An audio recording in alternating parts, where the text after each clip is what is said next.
রাজ্যত উচ্ছেদ অভিযান চলিবই। মই যেতিয়ালৈকে মুখ্যমন্ত্ৰী থাকো মিয়া মুছলমানৰ লগত মোৰ যুদ্ধ চলি থাকিব। কোনো ক্ষেত্ৰতে বোলে জুবিন গাৰ্গৰ মৃত্যু হ'ল তাৰ কাৰণে মিয়াবিলাক ৰক্ষা পৰিলে এইটো নহয়।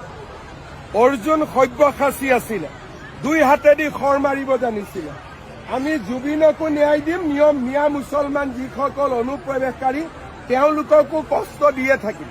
যারা ইসলাম বিরোধী শক্তি, যারা ইসলামের ধ্বংস চায়, তারা চায় তাদের মুখের ফুৎকারে ইসলামের আলোকে তারা নিভিয়ে দিবে। কিন্তু আল্লাহর ফায়সালা হচ্ছে আল্লাহ তার দিনকে, দিনের জ্যোতিকে পূর্ণরূপে বিকশিত করবেন, যদিও এটা কাফেররা অপছন্দ করে। সুবহানাল্লাহ। এবং তিনি আল্লাহ তাআলা রাসূলকে প্রেরণ করেছেন হেদায়েত দিয়ে, সত্য ধর্ম দিয়ে, দিনে হক দিয়ে, যাতে করে মানব রচিত যত ধর্ম আছে, মতবাদ আছে, সবকিছুর কবর রচনা করে এগুলোর উপরে আল্লাহ তাআলা দিন ইসলামকে বিজয়ী করতে পারেন, যদিও এটা মুশরিকদের কাছে খুব অসহনীয়। তাহলে এই আয়াত দুটি থেকে আমরা বুঝতে পারলাম যে ইসলামের বিজয় অবশ্যম্ভাবী। এই পৃথিবীতে ইসলামের বিজয়, অগ্রগতি, অগ্রযাত্রা কেউ ঠেকিয়ে রাখতে পারবে না। কিন্তু ইসলাম বিরোধীরা চায় ইসলামের অগ্রযাত্রাকে তারা নিভিয়ে দিবে, ইসলামের জ্যোতিকে মুখের ফুৎকারে নিভিয়ে দিবে। আওয়াজ করে বলেন তো, কাফিররা, ইসলাম বিরোধীরা মুখের ফুৎকারে আল্লাহর এই দিনের জ্যোতি বা আলোকে কি কখনো নিভাতে পারবে? বলেন, কশিনকালেও পারবে না। তারা নানা ষড়যন্ত্র করে, তারা নানা ধরনের চক্রান্ত করে, কুটো কৌশল করে,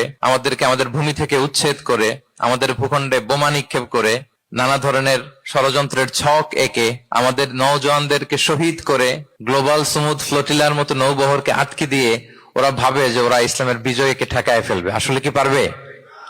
না। আল্লাহ বলেন, আমি ইসলামের জ্যোতিকে পূর্ণরূপে বিকশিত করবো। আল্লাহু আকবার। এটাকে কেউ ঠেকাতে পারবে না। তাহলে ইসলামের বিজয় অবশ্যম্ভাবী। রাজ্যত উচ্ছেদ অভিযান চলিবই। মই যেতিয়ালৈকে মুখ্যমন্ত্ৰী থাকো মিয়া মুছলমানৰ লগত মোৰ যুদ্ধ চলি থাকিব।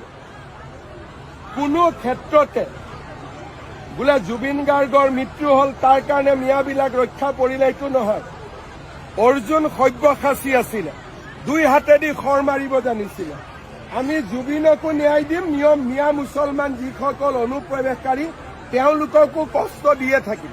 যারা ইসলাম বিরোধী শক্তি, যারা ইসলামের ধ্বংস চায়, তারা চায় তাদের মুখের ফুৎকারে ইসলামের আলোকে তারা নিভিয়ে দিবে। কিন্তু আল্লাহর ফায়সালা হচ্ছে আল্লাহ তার দিনকে, দিনের জ্যোতিকে পূর্ণরূপে বিকশিত করবেন, যদিও এটা কাফেররা অপছন্দ করে। সুবহানাল্লাহ। এবং তিনি আল্লাহ তাআলা রাসূলকে প্রেরণ করেছেন হেদায়েত দিয়ে, সত্য ধর্ম দিয়ে, দিনে হক দিয়ে, যাতে করে মানব রচিত যত ধর্ম আছে, মতবাদ আছে, সবকিছুর কবর রচনা করে এগুলোর উপরে আল্লাহ তাআলা দিন ইসলামকে বিজয়ী করতে পারেন, যদিও এটা মুশরিকদের কাছে খুব অসহনীয়। তাহলে এই আয়াত দুটি থেকে আমরা বুঝতে পারলাম যে ইসলামের বিজয় অবশ্যম্ভাবী। এই পৃথিবীতে ইসলামের বিজয়, অগ্রগতি, অগ্রযাত্রা কেউ ঠেকিয়ে রাখতে পারবে না। কিন্তু ইসলাম বিরোধীরা চায় ইসলামের অগ্রযাত্রাকে তারা নিভিয়ে দিবে, ইসলামের জ্যোতিকে মুখের ফুৎকারে নিভিয়ে দিবে। আওয়াজ করে বলেন তো, কাফিররা, ইসলাম বিরোধীরা মুখের ফুৎকারে আল্লাহর এই দিনের জ্যোতি বা আলোকে কি কখনো নিভাতে পারবে? বলেন, কশিনকালেও পারবে না। তারা নানা ষড়যন্ত্র করে, তারা নানা ধরনের চক্রান্ত করে, কুটো কৌশল করে,